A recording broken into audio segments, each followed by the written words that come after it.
श्री जगदीश प्रसाद गुप्ता छत्तीसगढ़ शासन में chief engineer के पद से रिटायर होने के बाद श्री द्वारिका महाराज स्मृति न्यास के तत्वाधान में श्री द्वारिकाधीश एवं बागेश्वर महादेव मंदिर का वर्ष 2005 में अपने पुत्रों इंजीनियर कुंजन गुप्ता और भुवन गुप्ता के सहयोग से अवंती विहार रायपुर छत्तीसगढ़ में निर्माण करवाया। श्रीमद् भागवत कथा, राम कथा, गीता तत्व, वेदांत आदियों के तात्पर्य को व्यासपीठ से कहने के कारण इन्हें शब्दों द्वारा आचार्य श्री जगदीश भी कहा जाता है।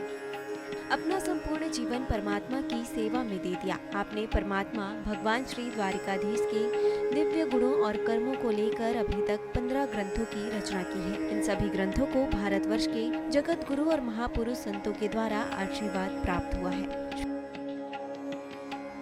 इनमें से श्वेता स्वरूप उपनिषद, श्री राम कथा अमृत से अनमोल, मुंडक उपनिषद, कथा उपनिषद, सरलतम बोध, इन पुस्तकों पर उनके सारे प्रवचन यूट्यूब पर अपलोड कर दिए गए हैं।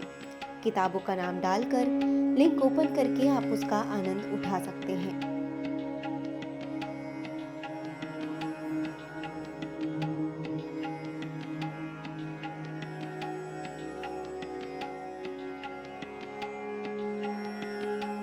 अभी श्रीमद् भागवत और वेदांत सार खंड 2 के पंचम विचार उत्तित्व कर्म वासना का उद्बोधन सुन रहे हैं आप। ओम सच्चिदानंद रूपाय विशुत्पत्ति आदिर हेतवे तापत्रय विनाशाय श्री कृष्णाय वयं नुमाः। हरे राम हरे राम राम राम हरे हरे, हरे कृष्ण कृष्ण कृष्ण हरे हरे। बोलिए परात्पर परम त्रिलोकी नाथ भक्त वांछा कल्पतरु भक्त वत्सल कृपण वत्सल शरणागत वत्सल भगवान श्री द्वारकाधीश महाराज की जय। भगवान श्री बांके बिहारी लाल की जय। भगवान श्री राज बिहारी लाल की जय। भगवान श्री राधा दामोदर नाथ की जय। भगवान राधा कृष्ण सरकार की जय। श्री सदगुरु भगवान की जय। समस्त गुरु भगवान की जय। श्री चैतन्य महाप्रभु जी महाराज की जय। देवर्षि नारद जी महाराज की जय। भगवान श्री व्यास जी महाराज की जय। परम भगवान श्री सुखदेव जी महाराज की जय। जय श्री राधे, जय जय श्री श्याम। आइए हमारे ग्रंथ श्रीमद् भागवत वेदांत सार खंड 2 के पंचम विचार उत्तिवत कर्म वासना पर हम जो है भगवान नरसिंह के प्राकट्य होने पर प्रहलाद जी की स्तुति सुन रहे हैं। वो कहते हैं कि प्रभु कि जो सत्वगुण में निरंतर स्थित है, ब्रह्मा आदि देवता ऋषि मुनि सिद्ध चारण गंधर्व विद्याधर, जब कोई भी आपको प्रसन्न नहीं कर पाया धारा परिस्थिति से, तब मैं घोर असुर जाति में उत्पन्न हुआ। क्या आपको मैं प्रसन्न कर पाऊंगा? क्या आप सबसे संतुष्ट हो पाया? किम तुष्टु मारती समे हरिउर जातु। इस कड़ी में पहला पद जो है स्तुति का प्रहलाद ने कहा क्या कि मन्ये धनाभिजन रूप तपहा सुतौ जस्तेजा प्रभाव बल पौरुष बुद्धि योगा नाराधनाय ही भवन्ति परस्य पुंसो भक्त्या तुतोष भगवान गजयूथ पाए। हे प्रभु नरसिंह, मेरी तो मान्यता ये सही रही है कि धन से आप संतुष्ट नहीं होते, रूप से नहीं होते, वेद से नहीं होते, तेज से नहीं होते, प्रभाव बल पौरुष बुद्धि योग से नहीं होते। ये आपकी आराधना के लिए नहीं है, भक्ति से ही केवल प्रसन्न होते हैं। तो ध्यान दीजिए कि कहाँ ये 12 व्यक्तित्व की योग्यताएं और कहाँ एकमात्र ठाकुर जी की भक्ति, ठाकुर जी की प्रसन्नता की परिप्रेक्ष्य में 12 योग्यताओं गणना नहीं की जा सकती। इन 12 योग्यताओं के ऊपर भक्ति है। भगवान की जो उन्हें प्रसन्न करने की योग्यता ही नहीं, सामर्थ्य भी रखती है। भगवान की भक्ति जो है उन्हें प्रसन्न करने की योग्यता ही नहीं, अपितु सामर्थ्य भी रखती है। गजराज में भक्ति का सामर्थ्य था, तो जो पूर्व संस्कारों से अंतःकरण में स्फुरित हो गया और उसकी उस भक्ति पूर्व की भक्ति की सामर्थ्य ने उसे ग्राह रूपी मृत्यु के पंजे से 10,000 वर्षों के सतत संघर्ष के बाद उबार लिया। ये अगली बार हम जब ये विचार आएगा गजरात का प्रसंग तो सुनाएंगे आपको। इस श्रुति का एक और अर्थ है कि धन, स्वजन, सौंदर्य, तप, विद्या, तेज, कांति, प्रभाव, बल, पौरुष, बुद्धि और योग सभी सार्थक हैं तभी तक जब इन्हें भक्ति का आश्रय मिला हुआ है। अर्थात धन तभी सार्थक होगा जब भक्ति का आश्रय मिला होगा। भक्ति परायण धन ही सार्थक है, भक्ति परायण स्वजन ही सार्थक है, भक्ति परायण सौंदर्य ही सार्थक है, भक्ति परायण तप ही सार्थक है, भक्ति परायण विद्या, भक्ति परायण तेज, कांति, प्रभाव, बल, पौरुष ये सब सार्थक है।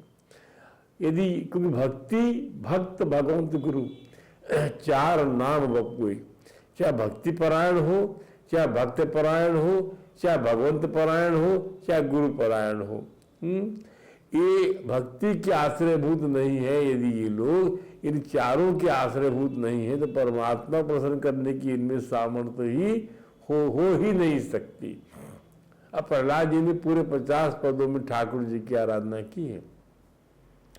हम तो चाहते हैं कि पूरे 50 पदों की सार बातों को यहाँ अंकित करें और ठाकुर जी को प्रसन्न करें। 50 पद की बात करें, देखते कितने पदों की हम बात कर सकते हैं। अब अगला पद बोलते हैं प्रहलाद जी, नैवात्मनः प्रभु अयम निज लाभ पूर्णो मानम जनाद विदुषः करुणो विनीते यद यद जनो भगवते विदधीत मानम तच्चात्मने प्रतिमुखस्य यथा मुख श्री। भगवान आप तो क्या कमी है, आप तो संपूर्ण है, पूर्ण है। आप तो किसी का मान भी ग्रहण करते तो आपके पास तो मान भरपूर है, किसी के मान को भी ग्रहण करने की आपको आवश्यकता नहीं है। किसी का मान किसी भाव रूप में आएगा, किसी पदार्थ के रूप में आएगा, उसका मान वो आपको अपना कुछ देना चाहेगा तो आप तो पूर्ण है। आप तो पहले बता दिए कि न देना न लेना, ये विनिमय जो है व्यापार विनिमय से परे है आत्मस्वरूप, आप तो पहले बोलते हैं। तो उसको अब क्योंकि अब वो मूर्ख दे ही रहा है तो भगवान उसके लिए क्या लेने वाले बन जाते हैं।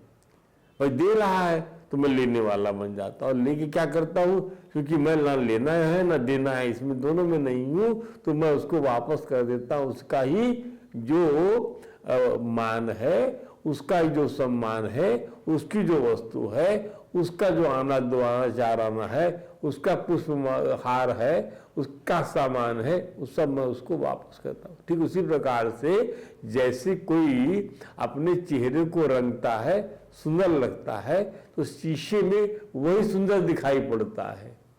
उसी प्रकार से तो वस्तु जो भगवान को देते हैं उससे वही उसी प्रकार है भगवान का स्वीकार करना कि यदि हमारा मुख सुंदर होगा तभी तो दर्पण में हमारा प्रतिरूप भी सुंदर दिखेगा। इसी प्रकार प्रभु आपकी सेवा से हमारा मान बढ़ता है स्वामी, और जगत में आपकी सेवा हमें माननीय बना देती है। आपके प्रति किया हुआ सारा सम्मान हमें ही तो वापस मिलता है और अनुदान। दूसरे शब्दों में भगवान की 9 प्रकार की भक्ति का यशोगान भगवान के लाभ के लिए नहीं है। ध्यान दीजिए, यह भक्ति के लाभ के लिए है। भगवान तो सदैव महिमावान है, चाहे भक्त महिमा गान करे या ना करे। किंतु यदि भक्त भगवान की महिमा का गायन करता है तो भक्त स्वयं ही स्वतः यशस्वी बनता है। इससे बढ़कर आध्यात्मिक लाभ होता है। अंतःकरण सभी रूपी दर्पण का मैल छूट जाता है। चेतो दर्पणम मार्जनम, चित्त रूपी दर्पण का मार्जन हो जाता है, धुल जाता है, मैल छूट जाता है और स्वरूप बोध होने लगता है कि हम संसारी नहीं हैं, अपितु आत्मा है। और ऐसी अनुभूति संसार की प्रज्वलित अग्नि को शांत कर देती है। भव महादाव अग्नि निर्वापतम। प्रहलाद जी को लगा कि ठाकुर जी तो आप संतुष्ट हैं और जीव को आप साक्षात्कार न होने से संतुष्टि हो ही नहीं पाती, अतः वह भी इस दशा में बढ़ना चाहे उसे ठाकुर जी का गुणानुवाद करना होगा। और वे अपनी स्तुति में इसी भाव को व्यक्त करते हैं। प्रहलाद कहते हैं क्या, तस्मादहम विगत विकलौ ईश्वरस्य सर्वात्मना मही गृणामि यथा मनीषम। नीचो जया गुण विसर्गम अनुप्रविष्टः पूयेत येन हि पुमान अनुवर्णितेन। ठाकुर जी, ये ठीक है कि मैं नीच कुल में जन्म लिया, मेरे पिता असुर रहे और ये समस्त सद्गुणों से विहीन रहे, परंतु मुझे इस बात की कोई गिलानी नहीं है। तस्मात् अमर विगत विकलौ, मेरे अंदर कोई गिलानी नहीं, मैं विगत विकलौ हूँ, विगत गिलानी हूँ मैं। क्योंकि वे समस्त सद्गुणों से विहीन रहे, मेरे पिता असुर रहे, समस्त सद्गुणों से अविहीन, परंतु मुझे इस बात की कोई गिलानी नहीं है। मैं अपनी छोटी सी बुद्धि से ये बात समझ चुका हूं कि आपकी शरण पकड़ लेने पर अज्ञान के कारण गुणों के कलमश के अनुसार जन्म पर जन्म लेने वाला जीव आपके यशोगान से शुद्ध हो जाता है, गुणातीत हो जाता है, ब्रह्म से अपने तादात्म्य को समझ पाता है। नीचो जया गुण विसर्गम अनुप्रविष्टा, जो गुण विसर्ग में प्रविष्ट है वो पूयेत येन, उस पवित्र हो जाता है। ये निपुमान, वह मनुष्य अनुवर्णितेन सर्वात्मना, हे वो उसका वर्णन करने से, ध्यान दीजिए।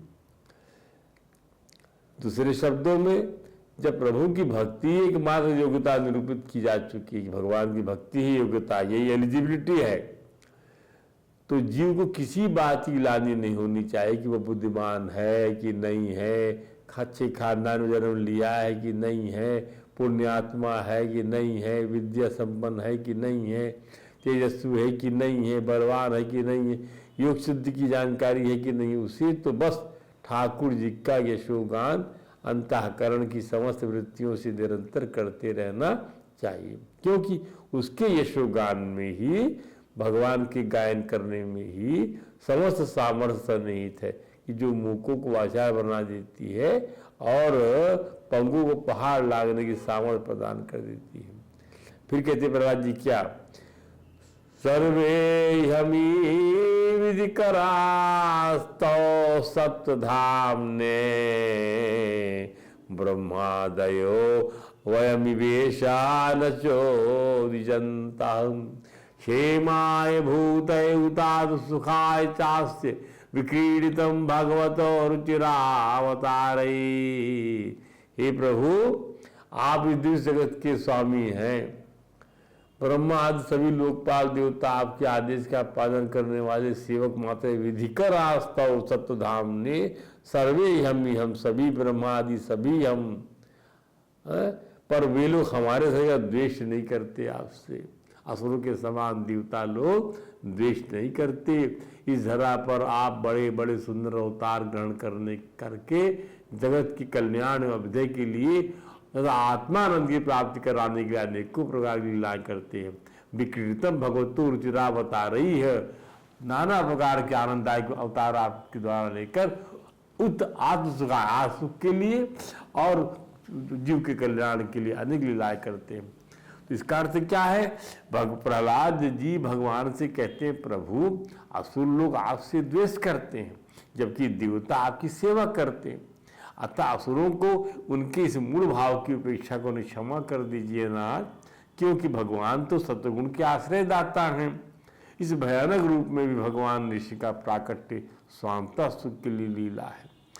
निश्चित रूप से भगवान इस रूप में भक्तों को भयभीत करने के लिए अवतरित नहीं हुए हैं, फिर भी सब भक्तगण डर रहे थे, अतएव श्रीमन नारायण हरि से क्रोध को त्याग देने की प्रार्थना करते, भगवान से कहते हैं कि उन्हें प्रभु के भयानक निरसीह रूप से जरा भी डर नहीं लगता।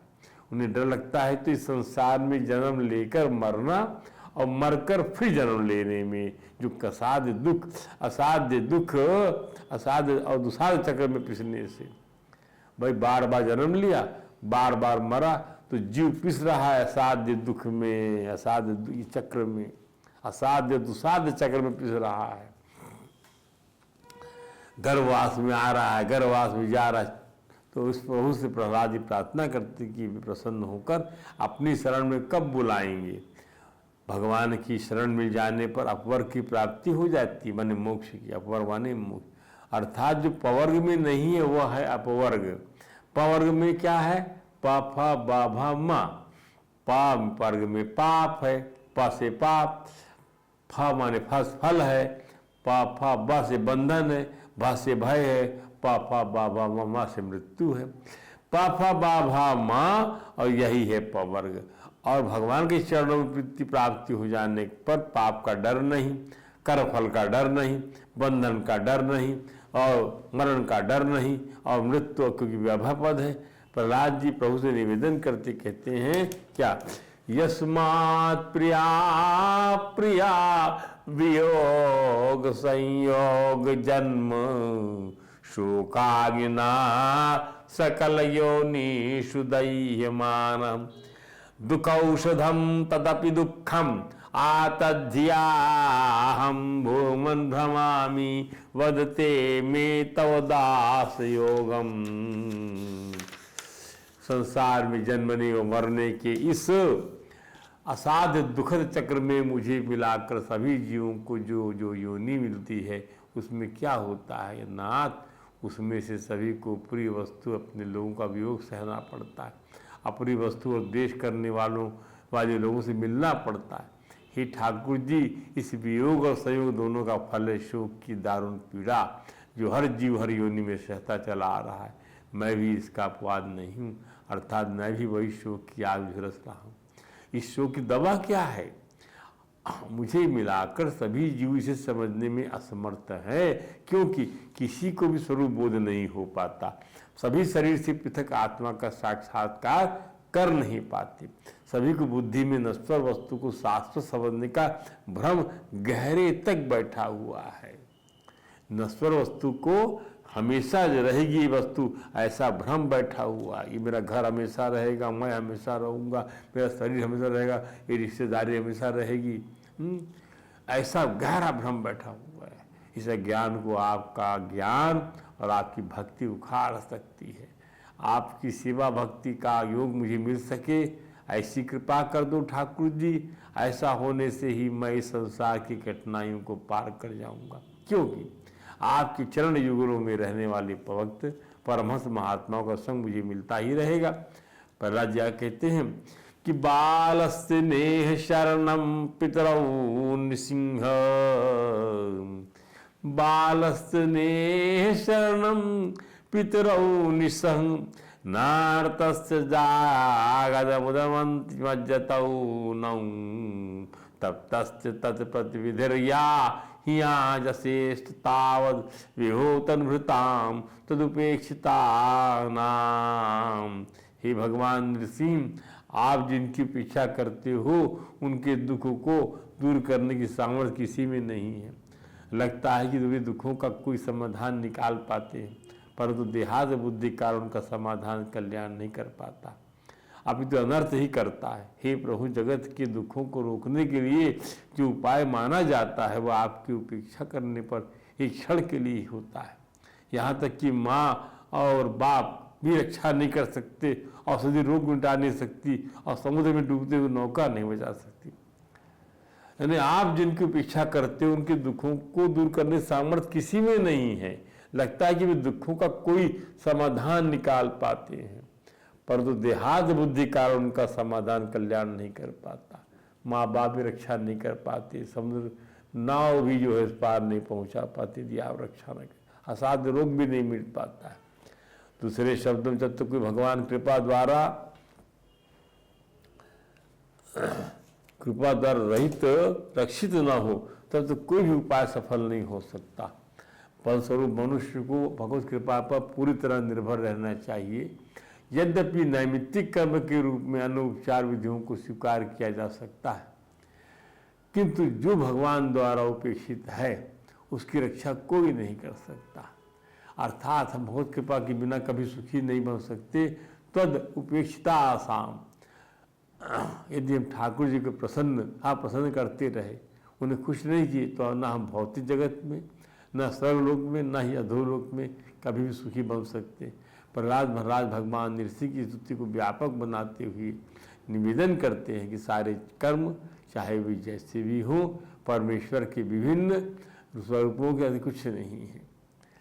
प्रहलाद जी कहते हैं आगे पद में, यस्मिन् अतो यर्हि येन च यस्य यस्माद् यस्मै यथा यस्तु परहा परो वा भावा करोति विकरोति पृथक स्वभाव संचोदितस्ताखिलम भवता स्वरूपम। हे प्रभु, इस जगत में प्राणी अपने अपने स्वभाव कारण अलग अलग कर्म करते हैं। यस्मिन् अतो यर्हि येन च यस्य यस्मात्, कारण कि सभी प्रकृति गुणों सतो रजो और तमो गुणों के अधीन है। चाहे वो श्रेष्ठ ब्रह्मा जी आज देवगण हो अथवा एक क्षुद्र चूटी, सारे प्राणी इन्हीं गुणों के वशीभूत है। दूसरे शब्दों में प्रकृति आपकी शक्ति है, अतः समस्त प्राणी आपकी शक्ति के वशीभूत हैं और आपकी शरण से ही कर्म करते हैं। वे जिस कारण से कर्म करते हैं, जिस स्थान में कर्म करते हैं, जिस समय में कर्म करते हैं, जिस किसी विषय में जिस कारण से कर्म करते हैं, चाहे जिस निमित्त से और जिन साधनों के द्वारा और जिन प्रयोजनों के उद्देश्य से जिस विधि से जो कुछ करते हैं या परिवर्तित करते हैं, ये सभी आपकी शक्ति की अभिव्यक्ति के अतिरिक्त कुछ भी नहीं है। निसंदेह शक्ति या शक्तिमान के अभिन्न होने से वे सब आपकी ही अभिव्यक्तियाँ हैं। प्रहलाद जी की स्तुति का फलितार्थ स्पष्ट है कि भगवान का स्वरूप तो सर्वोपाधि से रहित है, परंतु जैसे सूर्य की प्रभा उससे भिन्न नहीं होती, उसी प्रकार माया नगरी के समान लगने वाला इस संसार भगवान से भिन्न नहीं है। स्वरूपतः भगवान में द्रव्य क्रिया और ज्ञान रूपी त्रिविध अहंकार के कार्यों की तथा उन्हीं के कारण होने वाले भेद भ्रम की सत्ता नहीं है। भेद क्रिया और ज्ञान रूपी त्रिविध अहंकार, द्रव्य का अहंकार, क्रिया का अहंकार और ज्ञान का अहंकार, इन अहंकार के कार्यों की, पदार्थ का अहंकार करेंगे तो कार्य करेंगे, क्रिया का अहंकार करेंगे तो कार्य करेंगे, उन्हीं के कारण होने वाले भेद भ्रम की सत्ता नहीं है। भगवान ने स्पष्ट कहा है कि वह दक्षिण प्रकृति सूयते सचराचरम हेतुनानेन कौन्तेय जगत विपरिवर्तते। प्रकृति मेरी अधिकता में चराचर सहित संपूर्ण जगत की रचना करती है। हे कुंती नंदन, इसी हेतु जगत का विविध प्रकार से परिवर्तन होता है। भगवान की सत्ता स्फूर्ति पाकर ही प्रकृति चराचर सहित संपूर्ण प्राणियों की रचना करती है। ठीक तो है, अर्थात सब परिवर्तन प्रकृति में ही होता है, भगवान में नहीं। जब तक प्राणियों का प्रकृति के साथ संबंध रहता है, तब तक प्रकृति की परवस्था के कारण उनमें विविध परिवर्तन होता रहता है, अर्थात उनकी कहीं भी स्थायी स्थिति नहीं होती। प्रत्युत वे जन्म मरण के चक्र में घूमते रहते। सार बात यह है कि प्रकृति तो परमात्मा के अधीन रहकर संपूर्ण सृष्टि रचना करती है, पर जीव प्रकृति के अधीन रहकर जन्म मरण के चक्र में घूमता है। ध्यान दीजिए, प्रकृति जो है परमात्मा के अधीन रह के क्या करती है? जन्म मरण का चक्र घुमाती है, जबकि जीव प्रकृति के अधीन रहकर क्या करता है? वह जन्म मरण के चक्र में घूमता रहता है। परमात्मा के अधीन रहकर संपूर्ण सृष्टि रचना करती है प्रकृति।